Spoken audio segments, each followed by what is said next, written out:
Right, hello everyone. This is the picture we're going to be painting today, and we're going to do it in two stages.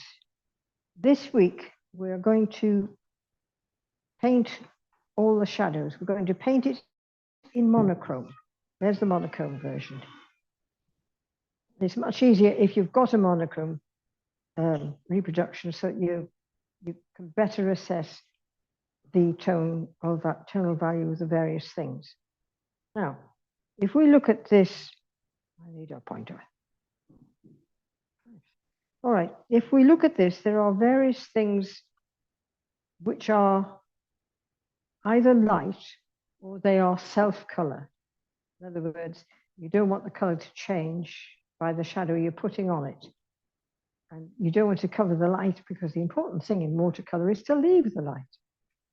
So I'm going to leave all the area behind the arches because that tree, perhaps it's easier this way, that tree is in the sunshine and in the light. So I can paint it quite separately from everything here. But that's not the only thing that's in the light. There's the side of this plinth and that little bit there. There are various bits and pieces on the statue. There are the sides of the pillars and the curve in this case up here, a little bit there, and all that bit around there. So I've got to leave those light. This is in shadow. This is in the light. So this part of the floor is in the light, and that tabletop is also in the light. That's what you've got to think. And then you've got to consider the carpet. Well, even in that, the carpet is actually darker than that. So we can use that as our initial shadow color. So when I'm putting the shadows on, I have to think of where I need to reserve the white. It's not tragic if if I missed that, it wouldn't be tragic because I can put it in with body color afterwards. But it would be better if I didn't, if I was sufficiently careful. Again, it depends on whether your hand shakes as you're doing it or you can keep still. Okay, right. Now, what I'm going to start by doing is to paint everything that isn't reserved with a very, very pale wash. Very, very pale. So everything that isn't reserved. So I'm going to be leaving that I'll be putting in the front and that bit. All this is painted in the blue color. All this except the tabletop, the whole of the carpet, all this bit round here. Incidentally, I've left that chair out, or table rather, and that table out, but I did put this one in. Rachel and I had a debate about this, and we decided it supported the bottom of the picture, so it was a good idea to have it in. This dark keeps the picture in the picture. Okay, so where else have I got to think? I'm leaving those holes. Then I'm not going to paint them at all. Okay, so off I go. So I'm starting off with ultramarine,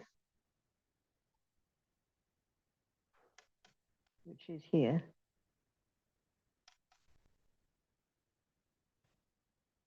It's going to be a very pale wash, but it's got a, dirty water isn't good enough. It's got to be a bit better than that. And I'm not going to look at the colored picture at this moment. I'm just going to look at the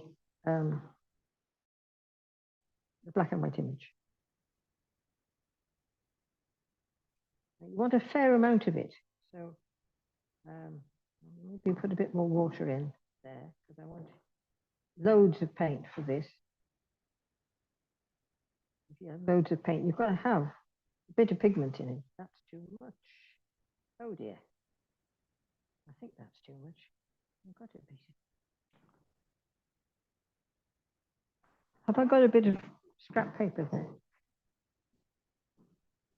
Well, tell you what, I'll put it on the dark bit. Yeah. I'll put it on the dark bit. So that I think is all right. Okay. So since I've started down here, I might as well continue. We've got the carpet here. Goes right across that chair.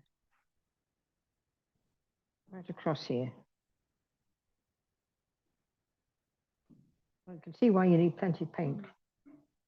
Because you don't want to be mixing this again. You want to be painting it quickly enough.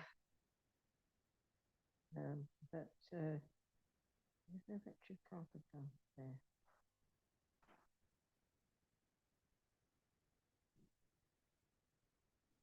Not.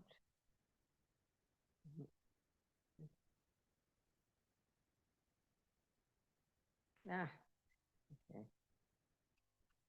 Life happens like that. There. That is. And that is. All of that chair is painted in this colour.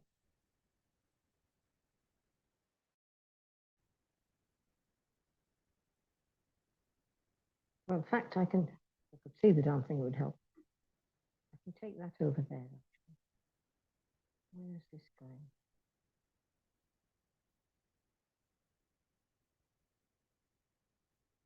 Right. That goes over there. That's fine. Come back in here. You see that? Now, I've got to be careful here because there's a slither of light that I would like to retain, if I could see it. I'm still working out whether to use glasses or not for painting. It's all very difficult, Steve. Right. If I can try a different brush kit, yeah, you can do that.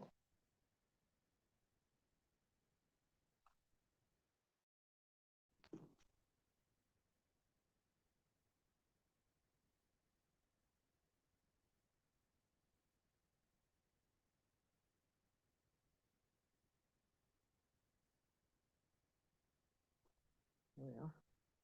Okay. Well, gross areas. I think I'll better do this while I'm here.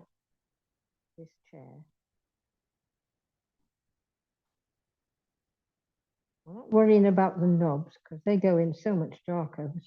You don't have to worry. I'm going to be a bit careful here. Okay, use the other brush. Use this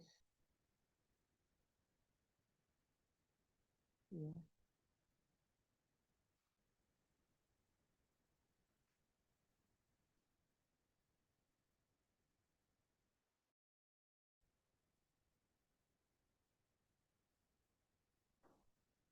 Right, now, that's meant to be straight. So you can do better than that. This is also dark here, not on the floor.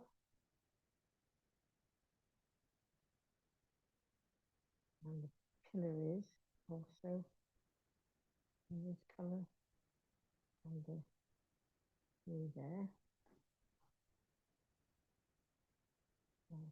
That's straight and it would help.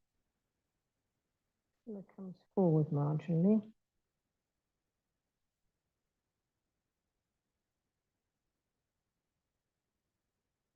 Right, I'm going to turn it upside down now. I don't want to get too involved over that. Also, I can do all this top here.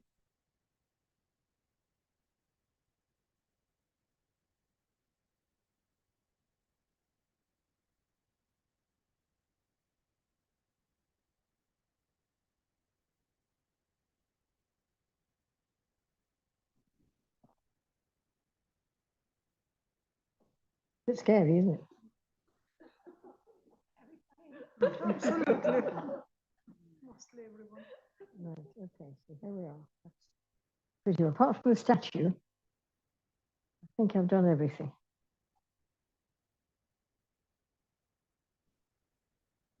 I've got a jaggy bit there, which is not really pretty. But yeah.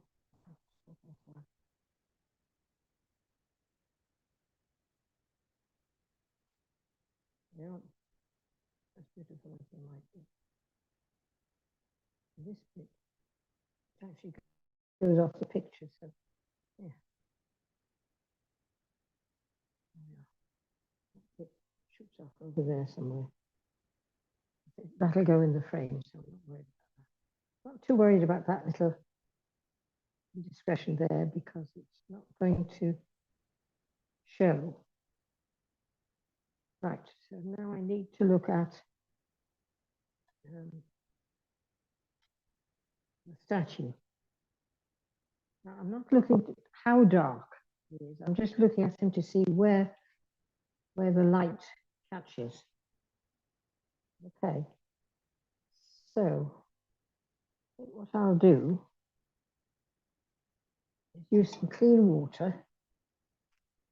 And let's just do a bit at a time.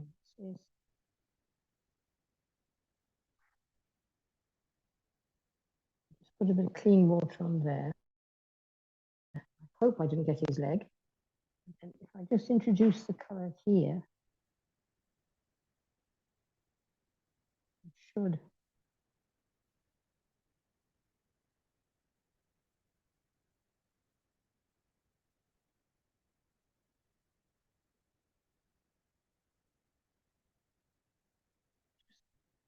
Drift around a bit to make it.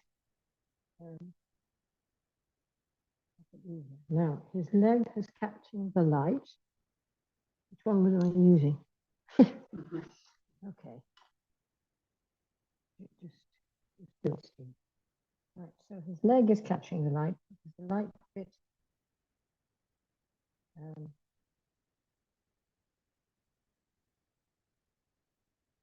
Yes, on the side of that foot. And it goes up here and across his body. And it covers this little modesty cloth that he's wearing. And down this leg as well. And onto his knee. Knee is quite firmly in shadow. And then the front of his leg, but not the back of his leg. On this side of this foot. I think this could be a little bit more. That goes up to his hip. And that catches the shadow there. And that is in shadow, catching the side of his arm. Not that bit there, that's all in shadow.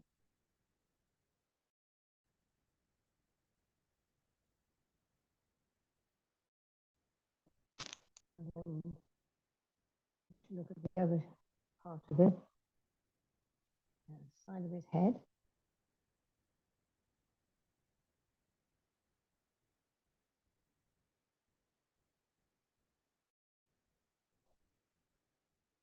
What's the wing? Okay, that's it. Now it comes down here, goes across his chest.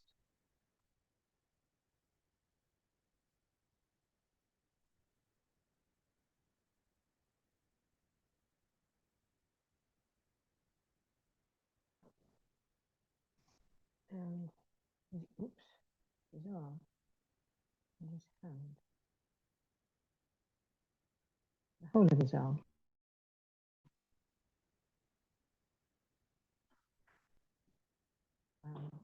That part of there.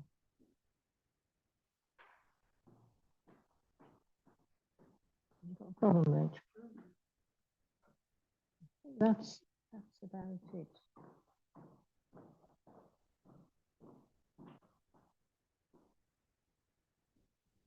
I think that's about it. It's a bit strange, but that's about it. Now, any other paint I put on when I'm working in blue will be only on the blue part. None of the white part am I going to touch while I'm painting the monochrome, right? So what you've done is define the area where your paint is going to be. And you can go back in. What's happened here? Never mind. It's run of this. It's nothing important. Well, it doesn't have to be important, shall we say? I think I've covered everything else. Well, no, not covered everything else, but I've done all that I want to do in this. When I go back in now with a slightly darker color is more pigment, so I need to pick up some extra pigment to put in that mix. What you can do now is decide that I'm going to go in with the real darks. That gives you a ranging shot. So we'll do that. There it is. I was wondering where I'd put it. I put some indigo. Indigo is a sort of dirty blue. It's a nice dark, isn't it? Don't forget to work your paint to release the gum arabic. So if I wanted now to put in this, it's definitely in silhouette, isn't it?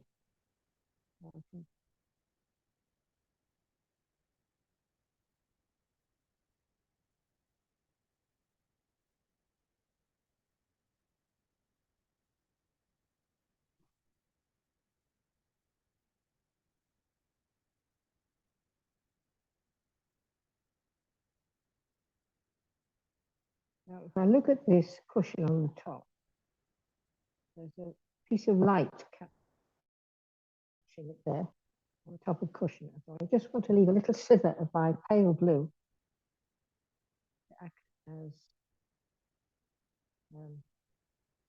that light. It should be straight.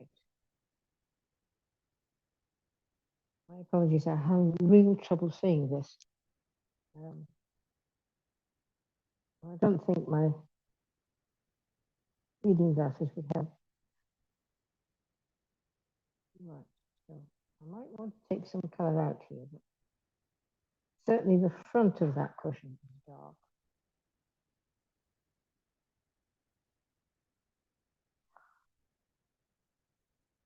Oh, sorry.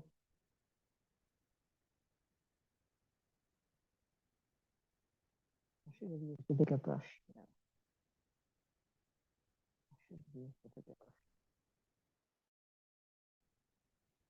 But if I do that, I change courses midway. I'm not doing myself very well. Look, maybe I can.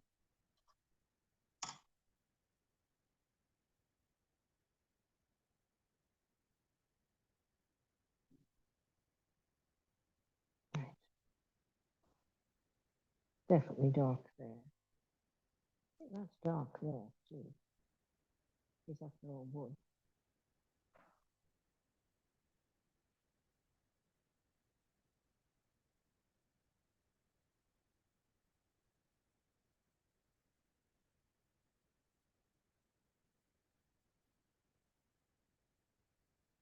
And the side of that cushion too, in the dark. What happens here? This is part of the chair. Where's the drawing gone?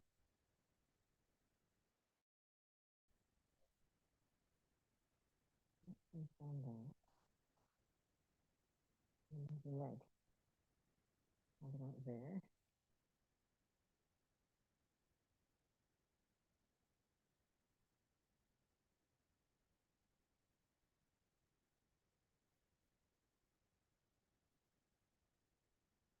Yeah.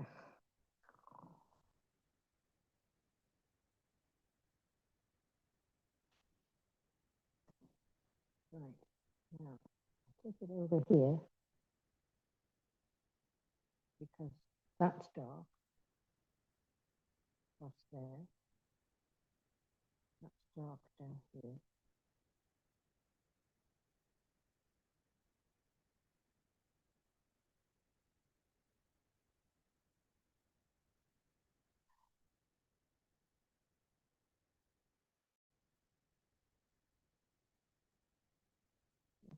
It's all dark here.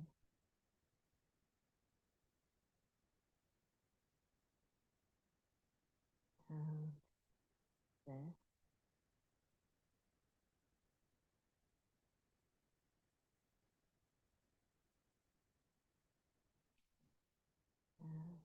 Leathers.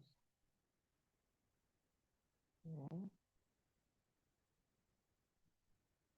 Little legs there.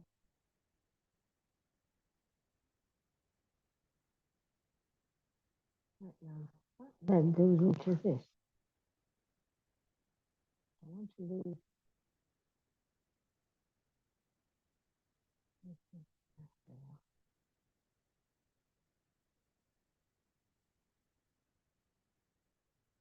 Actually goes off the page there.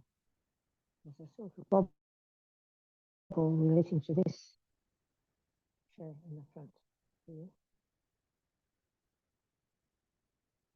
Left this straight there.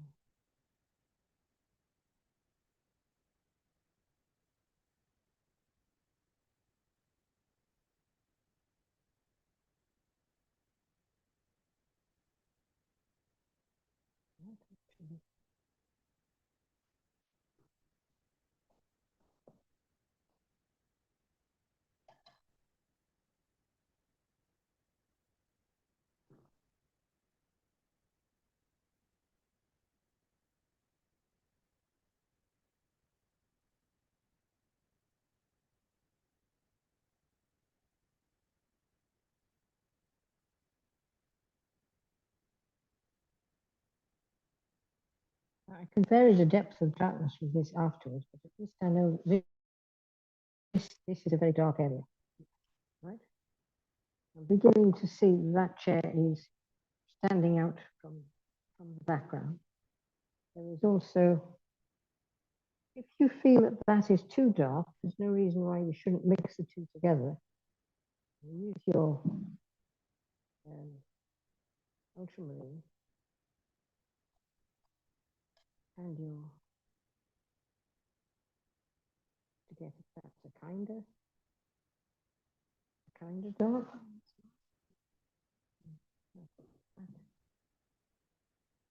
There.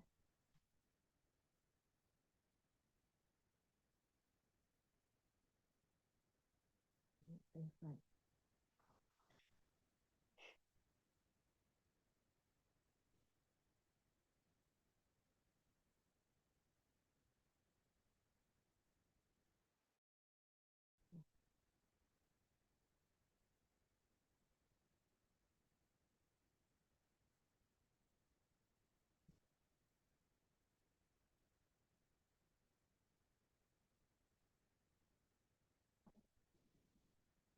This one, I'll give it 10. I want to leave a sliver of light there.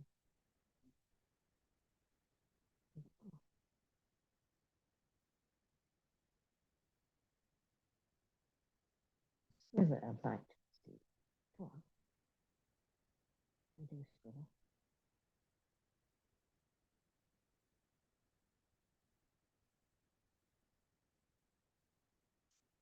Now, I'm going to be a bit careful here because there's an arm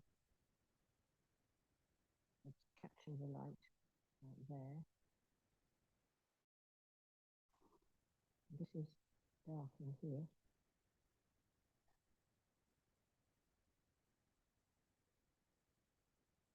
And then it carries on down here somewhere. Right, that one. No, that one. You see, the picture is beginning to take shape as you're putting in the darks. I much prefer that to that, by the way. So, yeah, you learn. You learn. So, and I shouldn't be reverting to such a small brush, but I can't really see very clearly because my eyes aren't playing games with me at the moment. So that is in shadow.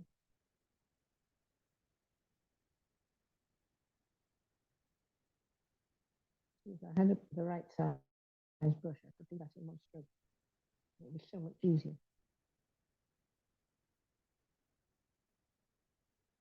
This part is also in shadow.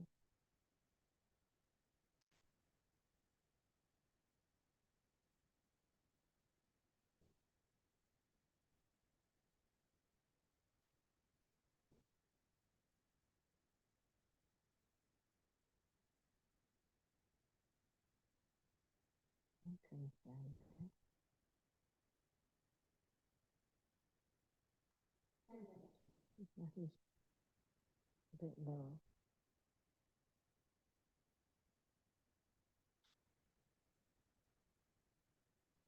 And you can start to put the legs in.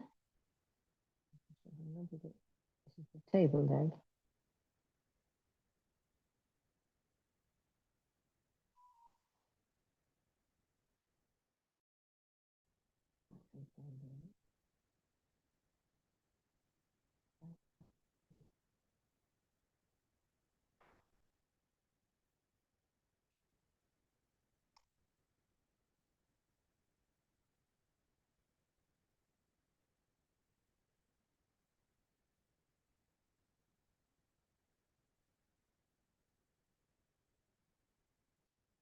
Ah. Right, now that's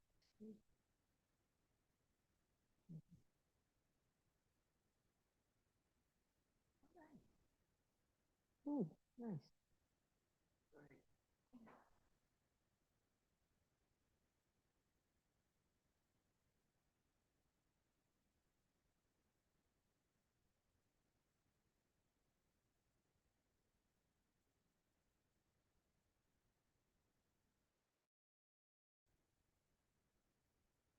More leg here.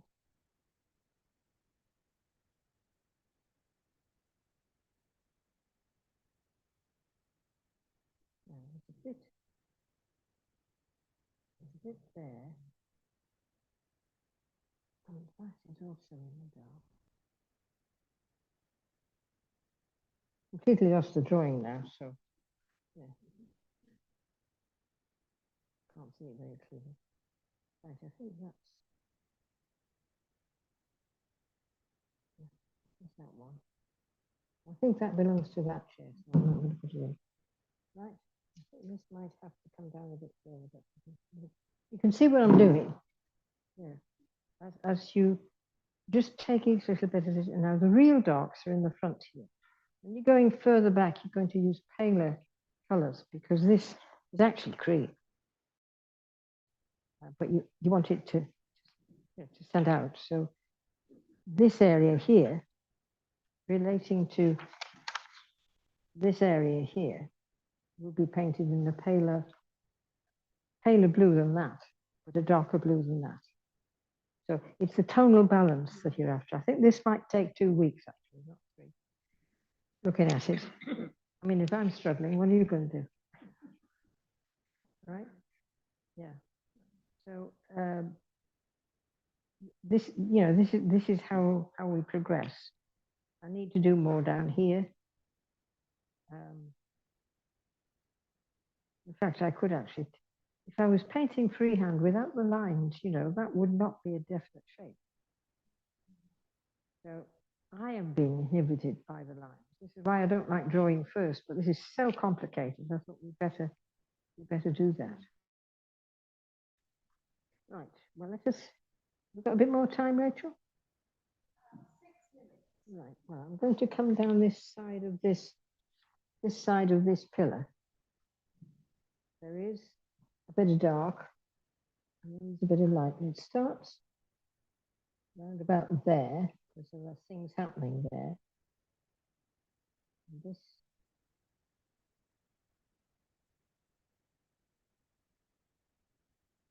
and if you can just steady hand and keep the brush down, keep it going, you will be happier. You will watch what happens there. There's a bit of a line there. It spreads a bit there because that's in shadow.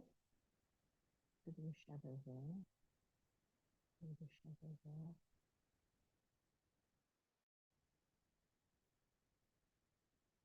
A line. Another line. Right. What happens up here? There's a decoration here that captures the light, but here it's dark.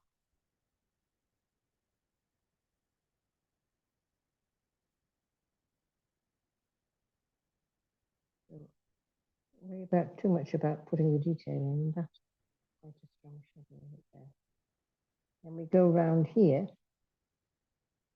Again, we've got a thin shadow.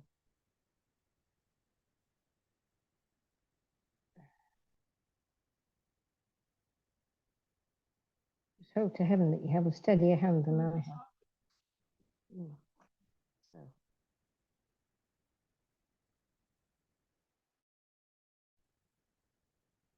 It's a bit easier if you do. Now, if I then use, if I use some of this, which was the ultramarine, I want it a bit darker, but not very much darker. I put that ceiling in. Where is it? It's here.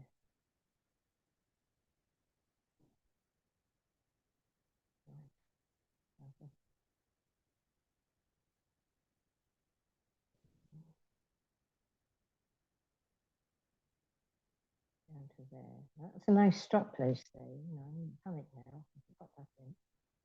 So I can bring this along here and along here.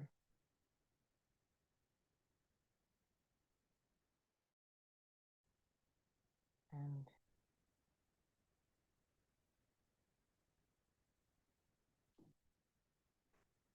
along this one. The color.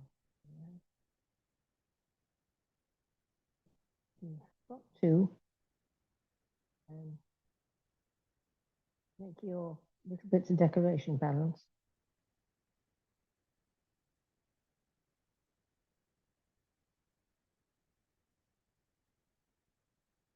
These things along here and those up there.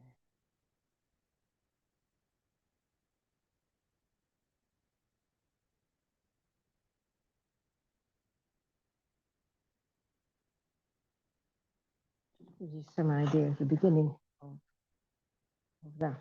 Very rough. Pretty appalling. I'm expecting a better job from all you people.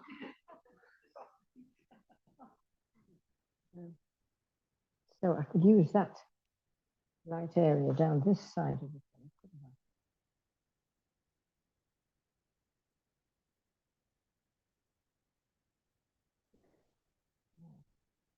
Now, that is not straight. Apart from that, it's also too sudden. Too sudden a join.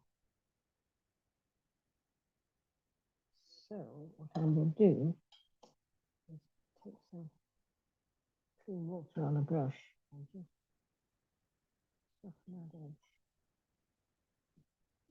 Come on, soften you blessed thing.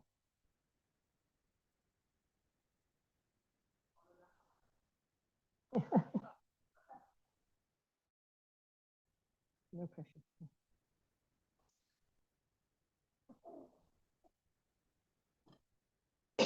No, I've rushed it. I shouldn't have done that. I had a good moment.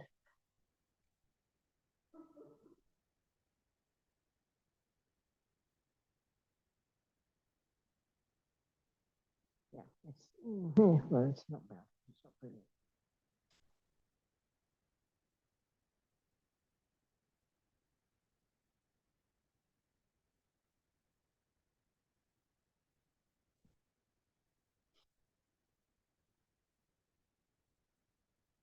But you'll find your own way about when you start to do this.